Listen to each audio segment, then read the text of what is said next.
बड़ी खबर इस वक्त महाराष्ट्र की राजनीति से है, जहां उद्धव ठाकरे और राज ठाकरे दोनों भाई के एक मंच पर आने से राजनीतिक गलियारों में चर्चाएं तेज हो गई हैं। ये बड़ी खबर इस वक्त की महाराष्ट्र से, जहां पर 20 साल बाद ठाकरे ब्रदर्स एक मंच पर दिखाई दिए।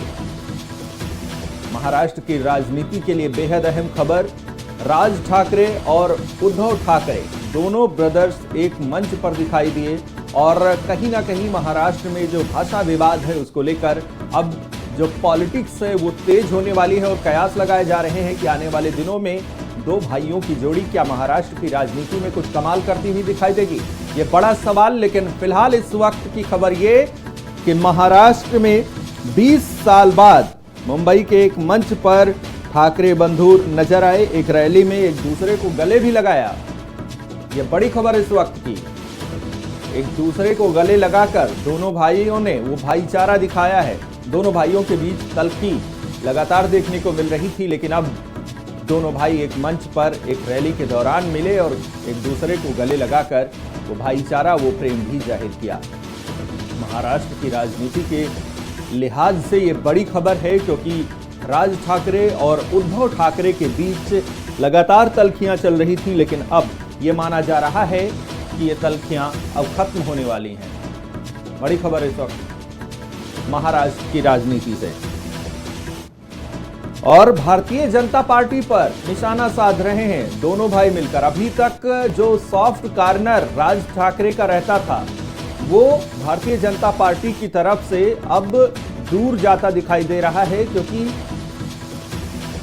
उद्धव ठाकरे की तरफ से यह आरोप लगाया गया है कि महाराष्ट्र में जो बाला साहब ठाकरे नहीं कर सके, देवेंद्र फडणवीस ने कर दिया। और अभी पिछले दिनों जो बवाल हुआ महाराष्ट्र की राजनीति में वो काफी अहम है और एक हिसाब से कानून व्यवस्था को लेकर भी सवाल खड़े हो रहे थे। महाराष्ट्र में मराठी वर्सेस हिंदी का ये जो विवाद शुरू हुआ उस पर सरकार की तरफ से सफाई तो दी जा रही है, लेकिन कहीं ना कहीं इस पर पॉलिटिक्स जो है वो रफ्तार पकड़ती दिखाई दे रही है। और अब उद्धव ठाकरे, राज ठाकरे एक मंच पर आए हैं। हालांकि ये भाईचारा कब तक कायम रहेगा ये देखने वाली बात होगी। और ज्यादा जानकारी के साथ हमारे संवाददाता विकास तिवारी हमारे साथ जुड़ गए हैं। विकास, आखिरकार दोनों भाई एक मंच पर आए, जो 2 दशक बीत गए दिल मिलने में, और क्या ये भाईचारा बना रहेगा? महाराष्ट्र की राजनीति के हिसाब से कितना ये फर्क डालने वाला है?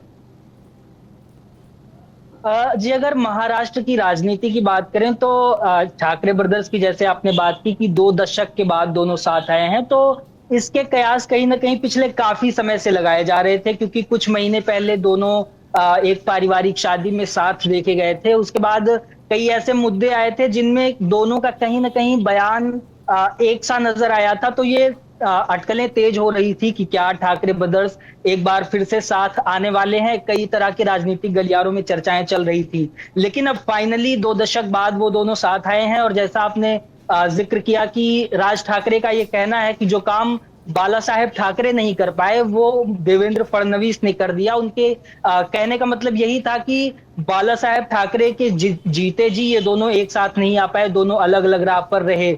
लेकिन उनके देहांत के बाद जब देवेंद्र फडणवीस सत्ता में आए तो उनके जो फैसले हैं उनसे कहीं ना कहीं तंग आकर इन दोनों ने ये कदम उठाया है साथ आने का।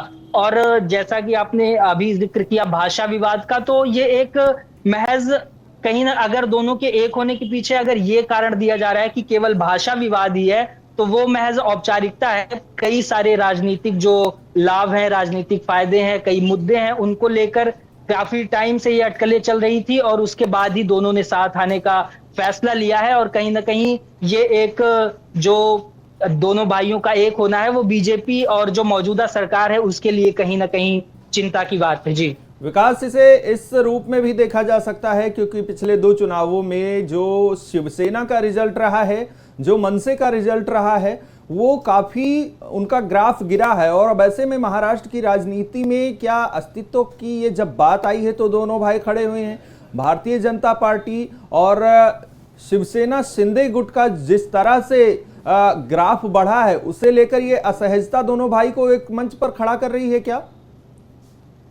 जी बिल्कुल। जैसे आपने जिक्र किया कि जब ठाकरे सरकार थी, उद्धव ठाकरे मुख्यमंत्री थे, उसके बाद जब अचानक से मतलब बाई इलेक्शंस होते हैं, अचानक से उद्धव की सरकार चली जाती है, एकनाथ शिंदे कुछ सालों के लिए मुख्यमंत्री बन जाते हैं, तो वो कहीं ना कहीं एक झटका था बिल्कुल ठाकरे ग्रुप के लिए, क्योंकि ठाकरे जो थे वो कहीं ना कहीं कई गुटों में बटे हुए नजर आ रहे थे। उसके बाद एकनाथ शिंदे ने वो छीन लिया कि जो असली शिवसेना है वो एकनाथ शिंदे की है, उनको कहीं ना कहीं जो कोर्ट से ऑफिशियल होने का जो तमगा है वो भी मिल गया था। तो ये एक बहुत बड़ा झटका था उद्धव ठाकरे हो चाहे राज ठाकरे हो, क्योंकि राज ठाकरे को कहीं ना कहीं बाला साहेब ठाकरे की एक परछाई के रूप में देखा जाता था।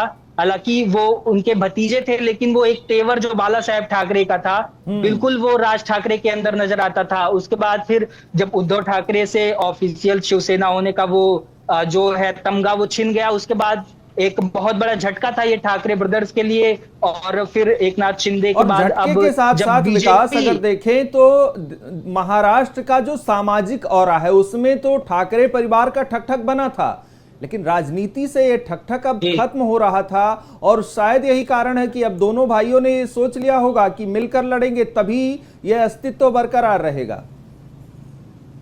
जी बिल्कुल। अगर मिलकर नहीं लड़ेंगे तो वो वही फूट डालो राज करो वाली राजनीति का शिकार हो जाएंगे, ये जिसका इन्होंने आरोप भी लगाया बीजेपी के ऊपर कि बीजेपी जो है वो महाराष्ट्र के अंदर लोगों को बांटने का काम कर रही है। उन्होंने बीजेपी पर यह भी आरोप लगाया कि बीजेपी ने गुजरात में भी पटेलों को बांट दिया और अब महाराष्ट्र में भी वो वही पैंतरा चलने जा रही है, जिसको लेकर उन्होंने जो जिस मंच पर वो एक साझा साथ आए हैं, उन्होंने एक रैली का ये आयोजन किया गया है जिसका नाम है आवाज मराठीचा। अगर उसे हिंदी में बोले तो मराठियों की आवाज।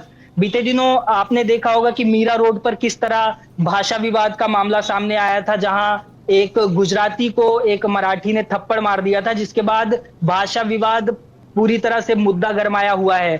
तो भाषा विवाद को लेकर भी उन्होंने पूरी तरह से केंद्र सरकार पर निशाना साधा है कि केंद्र सरकार जो है वो हिंदी मराठियों पर थोपना चाह रही है, जिसको लेकर बीते दिन देवेंद्र फडणवीस का भी बयान सामने आया था कि मराठी होने पर गर्व करना ठीक है, लेकिन किसी को थप्पड़ मार देना उचित नहीं है। लेकिन अब जब राज ठाकरे और उद्धव ठाकरे एक साथ आ गए हैं तो राज ठाकरे का कहना है कि हमारा जो महाराष्ट्र है वो किसी भी राजनीति से और किसी भी सरकार से ऊपर है। तो कहीं ना कहीं ये महाराष्ट्र के अंदर मराठी जो लोग हैं उनकी भावनाओं को अपनी तरफ खींचने का एक कदम है, क्योंकि अगर ऐसा वो बोलते हैं तो एक सवाल ये भी उठता है कि अगर हिंदू होने पर गर्व है, हिंदुस्तानी होने पर गर्व है, तो हिंदी से परहेज क्यों?